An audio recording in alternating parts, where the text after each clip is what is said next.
Assalamualaikum warahmatullahi wabarakatuh. Kembali lagi di channel Kisah Dedemit. Untuk kisah kali ini saya akan membawakan sebuah cerita dari tulisannya akun Twitter yang bernama @namakuinan. Dan untuk kisah yang akan saya bawakan kali ini yaitu sebuah kisah yang berjudul Jembatan. Untuk kalian yang ingin membaca ceritanya secara langsung, silahkan kunjungi link yang akan saya cantumkan di deskripsi. Dan seperti apa kisahnya? Langsung saja kita menuju ke ceritanya.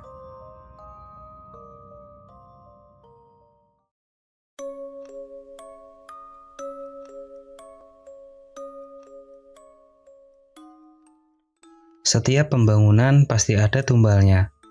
Entahlah, tapi sepertinya benar. Sore ini aku berada di sebuah terminal bis kecil di kota hujan.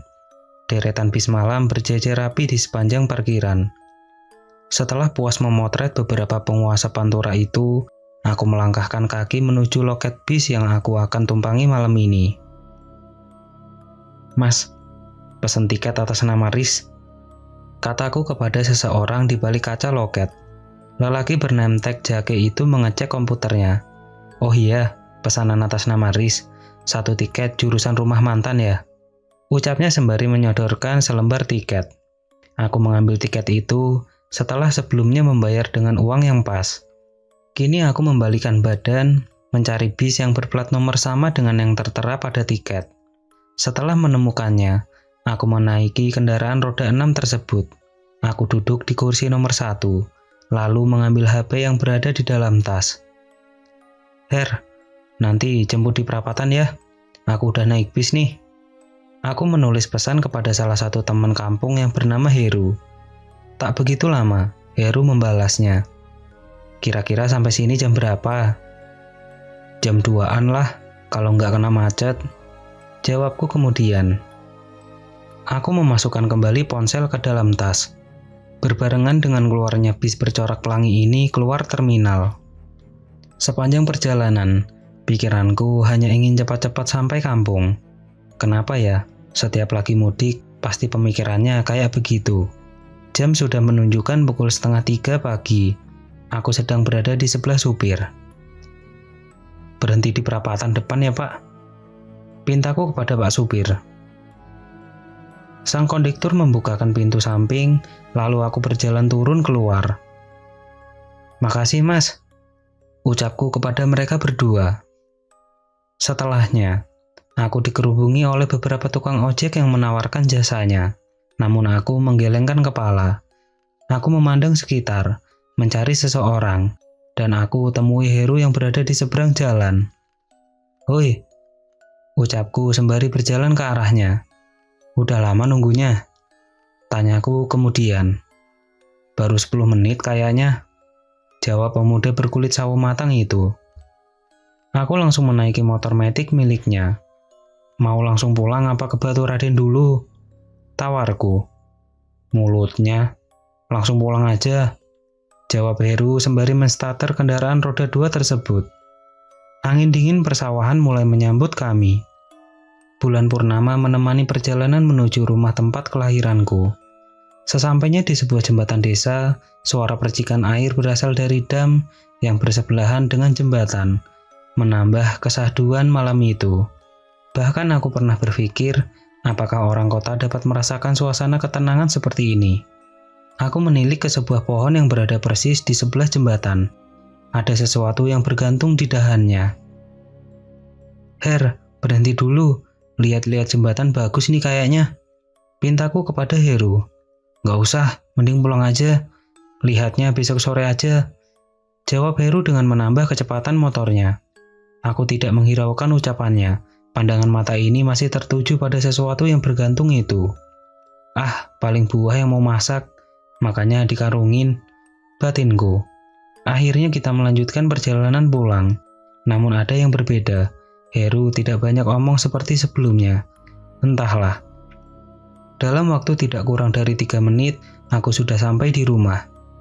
"Makasih, Her," ucapku. "Mampir dulu apa enggak?" tawarku. "Nggak usah, langsung pulang aja," jawab Heru. "Besok sore aja ngumpul di rumah Roni," ajaknya. Aku mengangguk. Ya udah, kamu baliknya hati-hati. Iya, kata Heru dengan melanjutkan kendaraannya. Setelah masuk ke dalam rumah, aku mencoba untuk tidur namun selalu gagal. Pikiran ini selalu terbayang dengan sesuatu yang menggantung di pohon dekat jembatan. Asu, malah kepikiran mulu. Umpatku kesal. Bahkan hingga azan subuh berkumandang, aku masih saja terjaga, seakan mata ini dilarang untuk tertutup. Akhirnya aku memutuskan sholat subuh dan tak begitu lama. Aku tertidur di atas sajadah bekasku bersujud kepada Tuhan. Sore hari telah datang. Kini aku berada di teras rumah Roni untuk bersenda gurau dan melampiaskan rindu kepada teman-teman kampungku. Balik kapan kamu, Riz? Tanya salah satu temanku. Ilham namanya. Tadi malam, Ham. Udah lama kamu gak pulang. Aku kira udah lupa sama kita. Celoteh sang tuan rumah si Roni. Ya gimana lagi, banyak kerjaan di sana. Jawabku. Sore itu kami berbincang-bincang, melepas rindu setelah sekian lama tidak berkumpul seperti ini. Ke jembatan yuk. Ajakku ke teman-teman. Sore gini pasti rame di sana. Lanjutku. Ya udah, lagian udah lama gak nongkrong di sana. Tutur Ilham. Akhirnya kita bermain ke jembatan dan memarkirkan motor di dekat dengan bendungan. Sore-sore gini anginnya memang gede. Ucapku dalam hati. Aku melihat ke bawah jembatan. Airnya sedang surut. Wajar. Sudah beberapa bulan ini memasuki musim kemarau. Bahkan air di bendungan tidak sederas biasanya. Wajahku terangkat. Melihat ke sisi jembatan yang lain. Aku sedikit shock, namun mencoba tenang. Aku berjalan perlahan menuju sesuatu yang kini sedang aku tuju. Menerka-nerka kejadian tadi malam saat aku lewat jembatan ini. Setelah aku berhasil mengingatnya, aku yakin bahwa pohon itu ada di tempat aku berpijak saat ini. Kok sekarang sudah tidak ada? Pohon itu sudah tertebang. Aneh, padahal tadi malam aku lihat pohon ini masih ada. Aku bermonolog. Mungkin ditebang pagi tadi. Gumamku. Aku mendekat kepada pohon itu, memeriksa bekas potongannya. Namun terasa janggal kembali. Potongannya terasa janggal. Dari bekasnya, aku bisa prediksi jika pohon ini sudah tertebang selama beberapa minggu yang lalu. Bukan tadi pagi. Aku melamunkan hal semalam. Tapi rasanya aku tidak halu. Aku benar-benar melihat pohon itu. Kamu kenapa? Tanya Ilham menepuk pundaku. Gak apa-apa, Ham. Jawabku dengan geleng-geleng kepala. Jangan bengong, nanti kesambet. Saran dari Ilham yang kemudian aku iyakan. Ayo ke sini, ucap Ilham sembari menarik tanganku. Dengan menyisakan rasa bingung, aku mengikuti Ilham. Namun sesekali melihat ke belakang, ke arah pohon yang aku lihat masih utuh tadi malam. Kopi nih. Heru memberikan aku segelas kopi. Sekalian rokoknya nih. Kali ini Roni memberikan aku sebungkus rokok. Tumben udah beli kopi sama rokok? Tanyaku. Ilham ketawa. Lah kamu dipanggilin dari tadi, malah bengong liatin pohon yang udah ditebang. Emang ada apa, Riz? Tanya Roni kepadaku. Aku cuma menggeleng.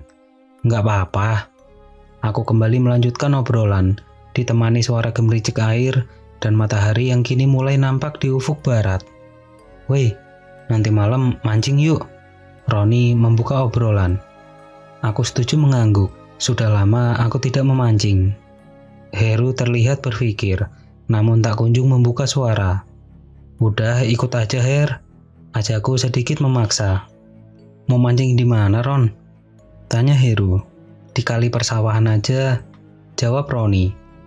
Kali persawahan adalah sebuah sungai lumayan besar yang berada di tengah persawahan.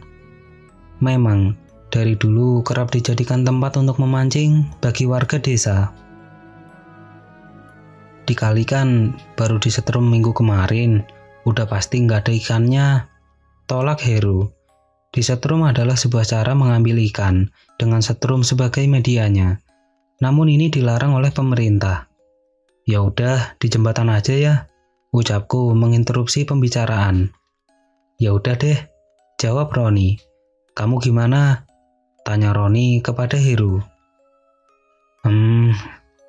Ya udah aku ngikut, ujar Heru. Aku nyusul aja ya, kata Ilham sembari nyengir. Lah kenapa? Tanyaku.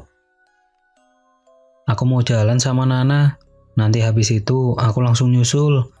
Jelas Ilham. Ya udah, nanti mau gimana? Tanyaku kepada mereka bertiga. Nanti jam 10 malam ngumpul di rumahku, habis itu langsung berangkat. Roni memberi ide. Oke, hayu pulang udah maghrib. Ujar Ilham mengingatkan. Senja atau sendakala memang indah, namun kita harus buru-buru pulang untuk menunaikan ibadah sholat maghrib. Karena itu sebuah kewajiban. 15 menit sudah terlewati dari batas waktu janjian. Satu persatu temanku berdatangan, kecuali Ilham. Langsung berangkat aja, nanti Ilham pasti nyusul, ucap Roni yang sedang merakit alat pancingnya. Her, beli kopi sama rokok di warungnya Mbak Anda ya, perintahku kepada Heru. Duitnya mana?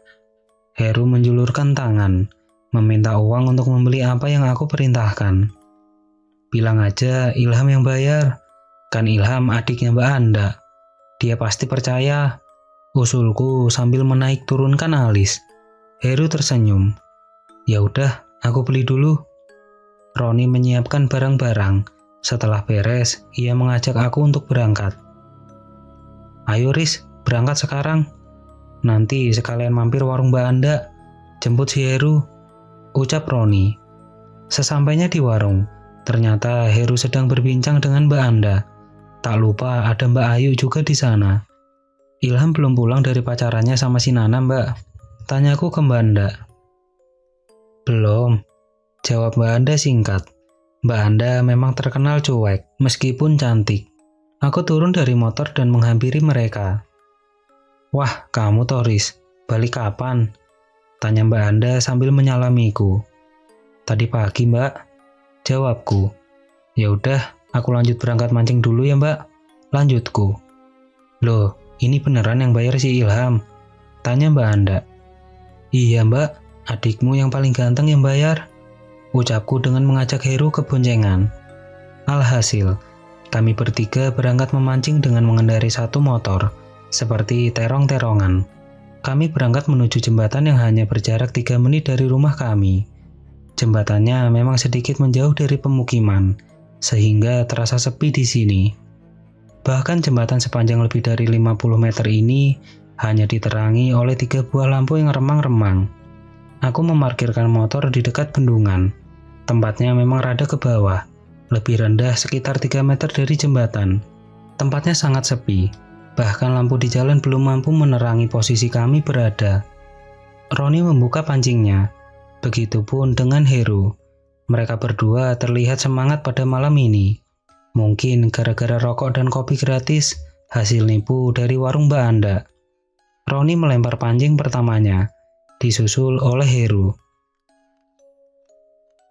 Jam sudah menunjukkan pukul 11:15 menit. Kami baru dapat 1 ekor ikan paus. Itu juga hanya sebesar 2 jari. Woi, si anjing goblok, teriakan dari belakang, membuat aku menoleh. Dan kita dapati Ilham di sana tengah berjalan kemari. Gara-gara kalian semua, aku diomelin sama kakak, cerocos Ilham. Asu, gara-gara kalian beli rokok, ngomongnya aku yang bayar, cerocos Ilham. Lah aku nggak tahu apa-apa, pas pulang disuruh bayar rokok, lanjutnya. Ya maaf, lagian malah pacaran sama Nana, ucap kita bertiga sambil tertawa. Nih pancingnya, kata Ilham memberi aku 1 pancingan. Aku menerimanya dan berjalan sedikit menjauh teman-teman, berharap dapat ikan di lain tempat. Aku memancing ditemani segelas kopi dan sebungkus rokok. Suasana sangat sepi, hanya bunyi percikan air dari bendungan. Heru, Ilham, dan Roni pun tak ada yang mengeluarkan 1 patah kata. Benar-benar sunyi malam itu. Semua terfokus pada pancingnya masing-masing, hingga sepasang mata ini menoleh ke tengah jembatan. Ada seseorang berdiri di tengah-tengah remangnya lampu jalan. Wajahnya tidak terlihat, cukup samar. Aku mendekatkan diri kepada Heru, yang berada tak jauh dari tempat aku berada. "Her, kamu lihat nggak?" Tanyaku pelan kepada Heru agar tidak terdengar oleh Ilham dan Roni. "Lihat apa?" Tanya Heru bingung. "Itu." Aku memberikan kode kepada Heru untuk melihat ke arah jembatan. Heru menoleh menuju apa yang aku arahkan. Dia memalingkan wajahnya kembali. "Lah, itu siapa?" Tanya Heru. "Nggak tahu, makanya aku nanya ke kamu," jawabku. "Lah, jangan-jangan..." Belum sempat Heru melanjutkan kalimatnya, aku sudah menginterupsinya. "Jangan-jangan apa?" Heru nyengir. "Jangan-jangan orang iseng yang lihat kita mancing," ujar Heru kemudian sedikit terkekeh. "Raimu, mau jam 12 kayak gini, siapa yang iseng nontonin kita mancing? Orang gila apa?" Umpatku. Karena menurutku ini sedikit menyeramkan saat ini. Sehabis itu, aku mencoba untuk fokus mancing kembali. Namun sesekali menengok kepada sosok tersebut. Setelah hampir 5 menit, sosok itu mulai mendekat ke sisi tempat kita mancing. "Dia mendekat," ucapku kepada Heru.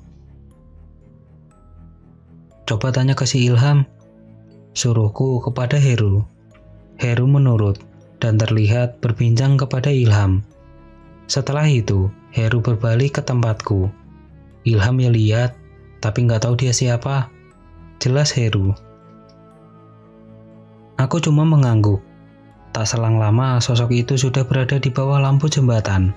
Kini aku melihatnya sedikit jelas ketimbang sebelumnya. Sosok tersebut seperti membawa sesuatu di tangan kanannya. Namun kepala sosok tersebut tidak terlihat, seperti tertutup kupluk. Aku sudah tidak fokus memancing. Kini pikiranku hanya terpusat pada sosok itu. Perlahan sosok itu memutar badannya, dan terlihat jelas siapa gerangan sosok tersebut. Sosok tersebut ada kepalanya, namun kepalanya itu dipegang oleh tangan kanannya. Matanya melotot ke arah kami. "Astagfirullah," teriakku, Heru, dan Ilham secara bersamaan. Sedangkan Roni yang berada di bawah segera berlari menuju kami. "Ada apaan, Jir?" tanya Roni. Aku memandang wajah Roni dengan shock, kemudian menunjuk sosok itu dengan tangan. "Tuh, lihat sendiri," titahku. Roni menengok, kemudian menutup matanya. "Astagfirullah, apa itu?" Aku perlahan membuka mata. Roni masih memejamkan mata. Tangannya menggenggam erat pergelangan tanganku. Ilham terdengar sedang membaca surat-surat pendek. Begitu juga dengan Heru. "Gimana nih?" tanya Ilham. "Pulang aja yuk," ajak Heru. "Mau pulang gimana? Jalan pulangnya saja lewatin itu setan," ucapku. Jujur, kita semua sudah tidak tenang pada saat itu. Mau pulang tapi harus ngelewatin sosok tersebut. Tiba-tiba itu setan melayang perlahan mendekati kami. Asu, malah mendekat. Heru mulai panik. Roni pun mulai berlari berlawanan arah dari jembatan, melewati kebun warga di tengah pekatnya malam. "Kejar si Roni, udah tinggalin aja pancingnya sama motornya," ucapku sembari berlari mengejar Roni. Lalu disusul oleh Heru dan Ilham. Kita berlari hingga sampai ke jalan. Nafas kami sudah tak beraturan. Kita diterpa keheningan di tengah jalan yang berjarak kurang lebih 100 meter dari jembatan. Kami terduduk di pinggir jalan hampir 5 menit, dan tak ada seorang pun juga yang melewati jalan ini. Memang sih, jarang yang lewat sini jika sudah tengah malam. "Leh, lagi pada ngapain di situ?" Sebuah suara dari seseorang menyadarkan kami berempat. Aku menengok dan didapati seseorang yang sudah parubaya sedang ngopi di teras rumahnya. Kita berjalan ke arah pria itu. Namanya Mbah Tikno, salah satu tetua di desa kami. "Maaf Mbah, tadi habis lihat setan di jembatan," kata Ilham mewakili kita semua. Makanya kita lari ke sini. Lanjut Ilham. Mbah Tikno menyeruput kopinya. Pada ngapain kalian di sana? Mancing, Mbah, jawabku. Udah tahu angker, masih aja mancing di sana. Ucap Mbah Tikno lagi. Pasti kalian diliatin kepala buntung ya? Terekam Mbah Tikno. Kita mengangguk. Kok bisa tahu? Kan aku lihat dari sini. Ucap Mbah Tikno sembari tertawa. Memang kalau dari teras rumah Mbah Tikno, dari sini bisa terlihat jelas ke arah jembatan. Jadi wajar saja jika ia melihat semua hal yang terjadi barusan, walaupun minim pencahayaan. Roh, teriak Mbah Tikno ke arah dalam rumahnya. Sosok wanita parubaya yang dikenal dengan Mbah Roro ini keluar dari dalam rumahnya. Rok, tolong bikinin kopi 4 buat anak bagus ini, ucap Mbah Tikno yang dituruti oleh Mbah Roro. Kalian di sini saja sampai subuh, Mbah temenin. Sekalian Mbah ceritain awal mula jembatan dan bendungan itu, ujar Mbah Tikno. Mbah Tikno mulai bercerita. Zaman penjajahan dulu, desanya kita itu desa yang sering dilewati Belanda. Tapi akses ke desa yang di atas bukit itu susah, karena ada kali itu. Kalau mau ke sana, ya Belanda harus muter, tapi jauh banget. Akhirnya Belanda bikin jembatan di sana dari kayu, buat sementara. Mbah Roro keluar dari rumah. Silahkan Mas diminum, adanya begini doang, tutur Mbah Roro. Makasih Mbah, maaf kita ngerepotin, ucap Roni. Halah nggak apa-apa, sekalian nemenin Mbah Tikno begadang, jawab Mbah Roro. Nah, dulu waktu Belanda bikin jembatan, ya ada yang mati, gara-gara kerja paksa, nggak ada istirahatnya. Lanjut Mbah Tikno bercerita. Dari dulu tempat itu memang angker nak, bahkan banyak yang mati lalu mayatnya dibuang di sana dulu. Tapi tahun 70-an, jembatan kayu itu hancur, ke bawah banjir. Akhirnya dibuatlah jembatan beton yang ada sampai sekarang itu. Waktu bikin jembatan beton itu, sekalian dibuat bendungannya. Soalnya tempatnya pas buat bangun bendungan di sana. Orang-orang yang buat proyek itu berasal dari desanya kita. Tapi ada beberapa juga yang dari desa lain, untuk tujuan tertentu. Setiap kita mau membuat sebuah bangunan, maka itu harus ada tumbalnya. Itu kepercayaan orang-orang dulu. Entahlah benar atau salah, tapi memang seperti itu peraturannya. Ujar Mbah Tikno sambil menyeruput kopinya. Aku yang saat itu mendengarnya sedikit merinding. Bahkan Heru, Ilham, dan Roni sangat serius mendengarkan cerita dari Mbah berkepala botak itu. Kita sama-sama membisu. Penuturan dari tetua desa itu ternyata baru kita tahu sekarang ini. Aku menyeruput kopi hitam perlahan. Kemudian menghisap rokok pabrikan khas dari kota Kediri tersebut. Cita rasa tembakaunya memang pas. Mampu menahan gundah yang kini tengah menyelimuti gara-gara mendengar kisah kelam dari sebuah jembatan. Di dalam tiang jembatan dan di dalam bendungan itu ada orangnya. Mereka sengaja dicor di sana. Aku saksinya. Tapi orang yang ditaruh di sana itu bukan asli desa sini, melainkan dari desa lain. Itu yang aku bilang ada maksud lain. Orang petinggi proyek itu selalu bilang gini, masalah ini jangan sampai ada yang tahu. Biarlah hanya kita-kita saja. Iya, mereka mengorbankan orang desa lain, agar orang-orang di sini tutup mulut, agar kisah kelam ini tidak banyak yang tahu. Ya, setidaknya hanya mereka yang pernah bekerja di proyek itu saja yang tahu mengenai hal ini. Pernah sekali, ada perempuan datang ke desa kita. Perempuan itu nyariin suaminya yang katanya kerja di proyek ini. Dia nanya, suaminya udah 3 hari nggak pulang. Apa kita kenal sama suaminya? Dia dari desa sebelah. Tapi kita hanya diam. Aslinya kasihan banget. Tapi gimana lagi? Kita disuruh diam. Ngomong aja nggak tahu. Padahal kita tahu kejadiannya. Semenjak itu, jembatan ini selalu menjadi tempat paling angker di sini. Setelah kuburan yang di pinggir hutan itu, banyak yang melihat setan-setan di sana, suara meminta tolong, dan tentunya kepala buntung itu. Ternyata sehabis pembangunan itu, masih banyak korban berjatuhan di daerah itu.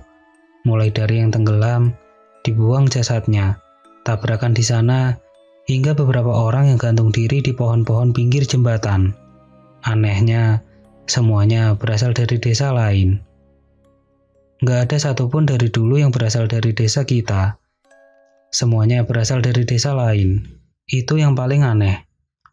Mbah Tikno menyeruput kopi hitamnya untuk kesekian kalinya. Aku termenung, mengaitkan beberapa kejadian yang sejak kemarin menghantui. Kemarin waktu aku pulang dijemput Heru, ada yang aneh. Ucapku, aneh gimana? Tanya Roni.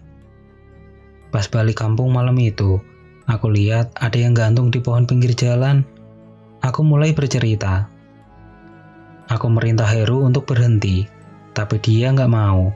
Padahal aku penasaran dengan yang menggantung itu. Lanjutku.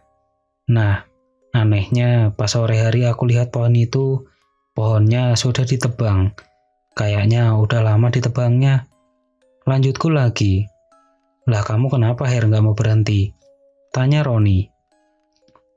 Nah iya, kenapa kamu langsung ngebut dan gak mau berhenti?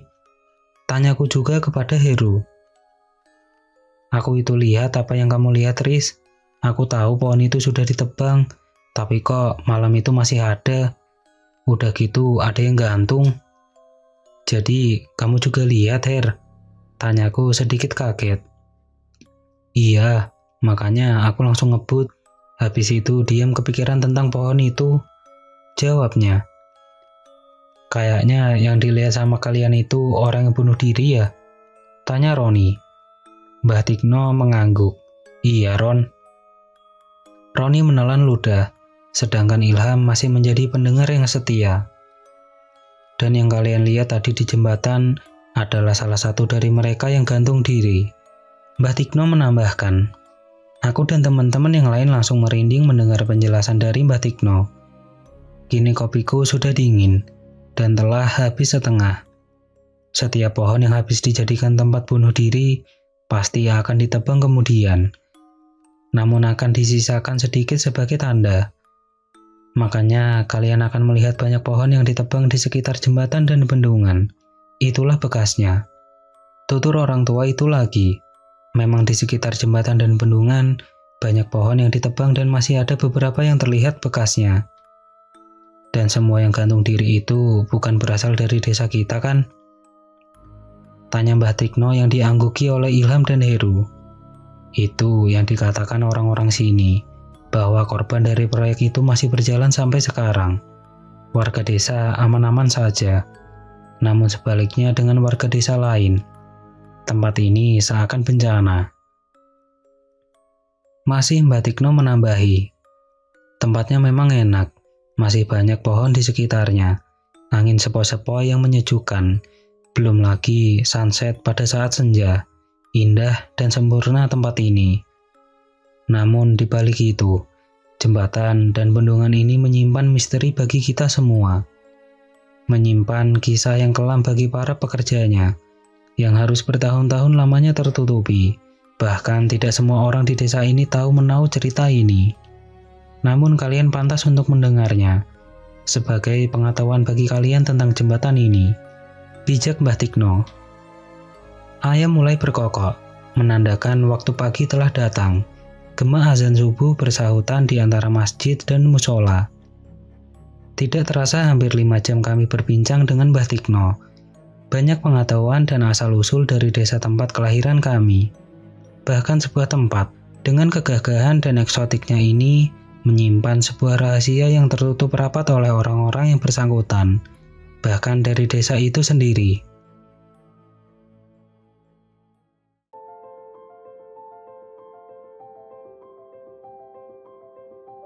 Oke teman-teman, ceritanya selesai sampai di sini. Bagaimana menurut kalian? Tuliskan di kolom komentar. Dan nantikan kisah-kisah horor selanjutnya tetap di channel Kisah Dedemit.